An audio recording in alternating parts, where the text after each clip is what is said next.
Hello and welcome to Oweleke TV News. I am Mercy Babajide. The news headlines.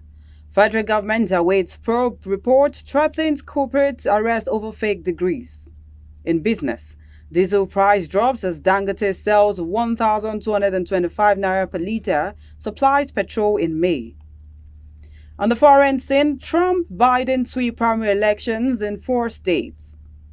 And in sport, Banyana star admits top Falcons clash in Paris 2024 games.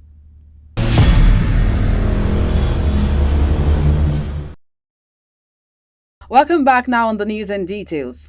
The Minister of Education, Professor Tahir Maman, on Tuesday said security agencies will go after individuals with fake university certificates in the country. According to the minister, the individuals will be tracked after the committee set up by the federal government to investigate the activities of university certificate racketeers in the country submits its report. Now, the federal government had set up an inter-ministerial investigative committee on degree certificate smiling to probe the activities of certificate racketeers following an investigative report published by a newspaper outlet which exposed the activities of degree mills in the Benin Republic. The investigative report, which exposed the illegalities perpetrated by some tertiary institutions in the West African countries, led to the Nigerian government placing a ban on the accreditation of an evaluation of degrees from Benin Republic and Togo. The committee set up by the federal government was also tasked with investigating Nigerian private universities established in the last 15 years. Moving forward, the federal government and the International Criminal Police Organization have commenced the process of extraditing Binance chief Nadeem Anjarwalla, who escaped from detention on March 22nd. Security agencies had in February arrested Anjarwalla and Tigran Zambaya, 2 executives of the cryptocurrency firm Binance Holdings Limited, over alleged money laundering. They were detained in a safe house in Abuja on the order of the National Security Advisor, Nuhu Ribadu. Now, among other charges, the firm and the 2 executives were arraigned for $35,400,000 money laundering at the Federal High Court in Abuja. But on Friday, March 22nd, Anjarwalla escaped from detention and left the country using a Kenyan passport. On Tuesday, top government sources confirmed to newsmen that the process of extraditing the fugitive had begun. And now, the Association of Resident Doctors at the University of Medical Sciences Teaching Hospital, Ondo State, has commenced a 14-day warning strike over non-payment of 7-month salaries to new members. Now, members of the association who staged a mini protest on the premises of the facility on Tuesday vowed to ground the activities at the government-owned medical facility if their demands were not met. The president of Medical Association, Dr. John Matthew, who spoke with journalists during the protest, lamented that the members were yet to be paid their entitlements. Now let's go on a short break. We'll be right back. Follow us on our social media handles at Oweleke TV. Visit our website at www.oweleke.tv for a thrilling journey. Oweleke TV, rising star at the fairground.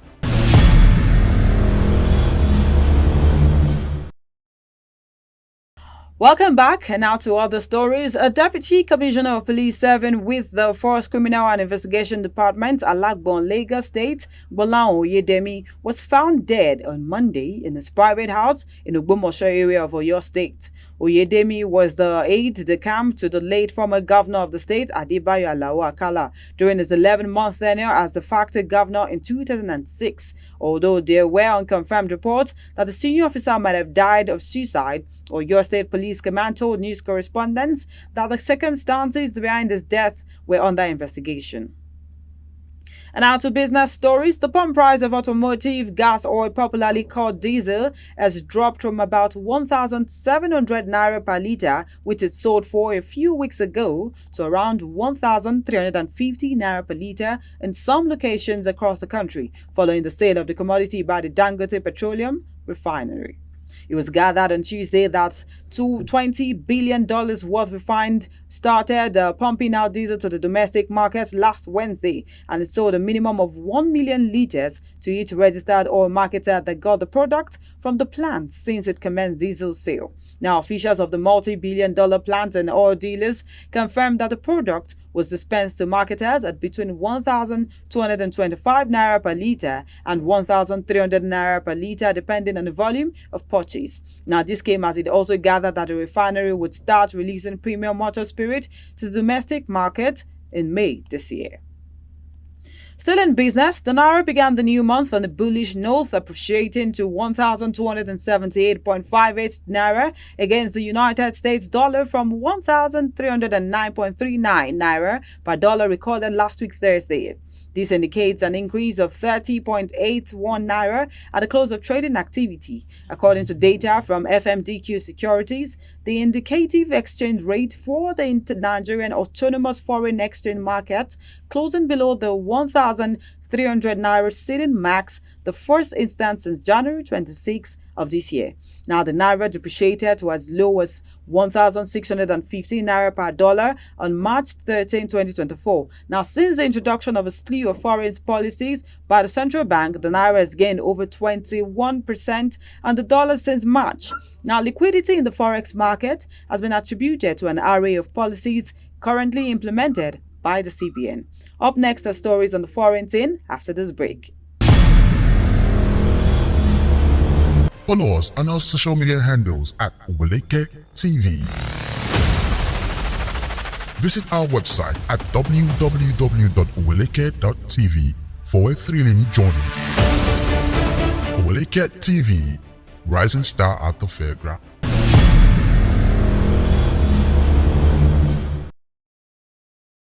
Welcome back now to foreign stories. President Joe Biden and former President Donald Trump took another victory lap on Tuesday as both men made a clean sweep of primary elections that took place in 4 U.S. states. Biden's biggest numbers came in New York, where he was victorious in the Democratic primary with 91% of the vote. Trump easily won the Republican primary with 81% of the vote, but former South Carolina Governor Nikki Haley, who dropped out of the Republican presidential race after the Super Tuesday primaries, still received 13% of the vote. In Connecticut, Biden won with 85% of the tally. Trump received 78%, while Haley again took home 13%. Trump's largest victory came in Rhode Island, where he garnered 84% of the vote, while Haley received our lowest tally with 10%. Biden won with 82% of the vote. Trump and Biden are on a collision course for the 2024 presidential election, which will be held in November 5th.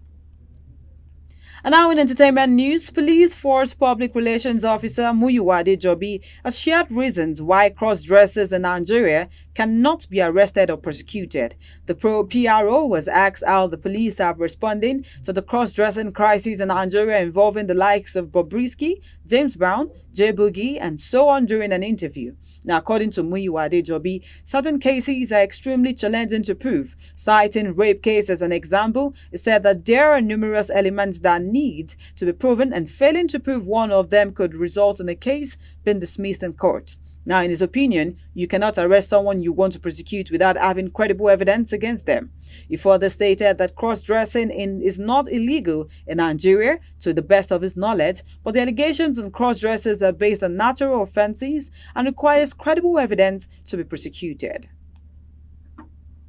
And in sports, Banyana defended Lebohang Ramalip does not see Friday's Women Olympic qualifying calf tie against the Super Falcons on the knife's edge for either side over the need to secure a ticket to the quadrilennial sports fiesta. Now, speaking ahead of the first of two-legged fixture at Moshood Abiola Stadium, Abuja, the veteran who plies a trade with Safa Women's League club Mamelodi Sundowns said it was virtually impossible for them to achieve a good result in Abuja and make the most of their home advantage in the return leg on April 9th at Loftus Versfeld in Pretoria. Now, following a week of intense preparations in Pretoria, South Africa, Banyana coach Desire Ellis with 17 players arrived in Abuja on Sunday and had their first training in the country the following day.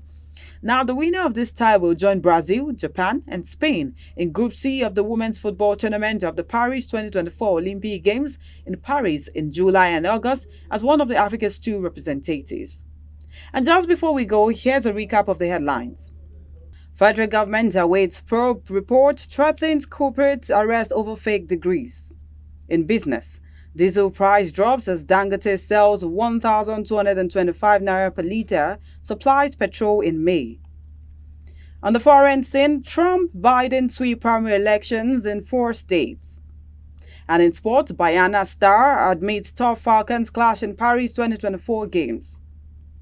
And that's all on the package on our news bulletin. Kindly follow us on all of our social media pages at Oweleketv. Visit our website at www.oweleketv. I am Mercy Babajide. Many thanks for watching.